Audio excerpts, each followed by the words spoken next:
ಸ್ನೇಹಿತರೆ ನಮಸ್ಕಾರ. ರಾಜ್ಯ ಸರ್ಕಾರದಲ್ಲಿ ಜ್ಯೇಷ್ಠತೆ ಸಂರಕ್ಷಣಾ ಕಾಯ್ದೆ 2019 ನಂತರ ಹಲವಾರು ಇಲಾಖೆಗಳಲ್ಲಿ ಜ್ಯೇಷ್ಠತೆಗಳನ್ನು ನೀಡದೆ ಪರಿಶಿಷ್ಟ ಜಾತಿ ಮತ್ತು ಪರಿಶಿಷ್ಟ ಪಂಗಡದ ಅಧಿಕಾರಿ ಮತ್ತು ನೌಕರರಿಗೆ ಬಡ್ತಿಯಲ್ಲಿ ಸಮಸ್ಯೆಯಾಗಿದೆ.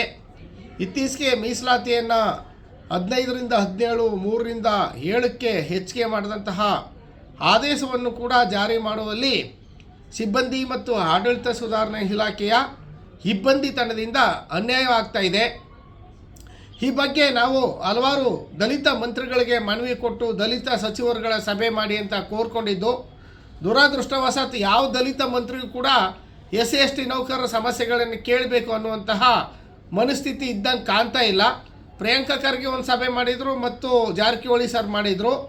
ಆದರೆ ಈಗ ನಾವು ಪರಿಶಿಷ್ಟ ಜಾತಿ ಪರಿಶಿಷ್ಟ ಪಂಗಡಗಳ ಕಲ್ಯಾಣ ಸಮಿತಿಯ ಅಧ್ಯಕ್ಷರಾದಂತಹ ನರೇಂದ್ರ ಸ್ವಾಮಿ ಅವರನ್ನು ಕೇಳಿದ್ದು, ತಮ್ಮ ಸಮಿತಿಯಲ್ಲಿ ಒಂದು ಸಭೆ ಮಾಡಿ ಅಧಿಕಾರಿಗಳನ್ನು ಕರೆದು ಚರ್ಚಿಸಬೇಕು ಅಂತ.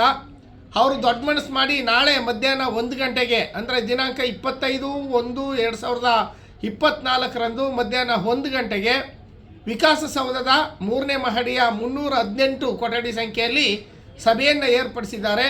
ದಯಮಾಡಿ ಯಾರು ಬಾಧಿತವಾದಂತಹ ನೌಕರರಿದ್ದಾರೆ, ನಮ್ಮ ಕಂದಾಯ ಇಲಾಖೆ ಆಗ್ಬೋದು, ಅರಣ್ಯ ಇಲಾಖೆ ಆಗ್ಬೋದು, PU ಮಂಡಳಿ ಆಗ್ಬೋದು, ಮತ್ತು ಬೇರೆ ಬೇರೆ ಇಲಾಖೆಗಳಾಗ್ಬೋದು, NCC ಇಲಾಖೆ ಆಗ್ಬೋದು, ಮತ್ತು ಬೇರೆ ಬೇರೆ ಇಲಾಖೆಗಳ ಅಧಿಕಾರಿ ನೌಕರರು ಇದ್ದೀರಿ, ಮತ್ತು ಅವರೆಲ್ಲರೂ ಕೂಡ ಮಧ್ಯಾಹ್ನ 1 ಗಂಟೆಗೆ ಸಭೆಗೆ ಹಾಜರಾಗಬೇಕು ಅಂತ ನಾನು ಈ ಮೂಲಕ ತಮ್ಮಲ್ಲಿ ವಿನಂತಿಯನ್ನು ಮಾಡಿಕೊಳ್ತಾ ಇದ್ದೀನಿ. ಜೈ ಭೀಮ್, ಜೈ ಭಾರತ್.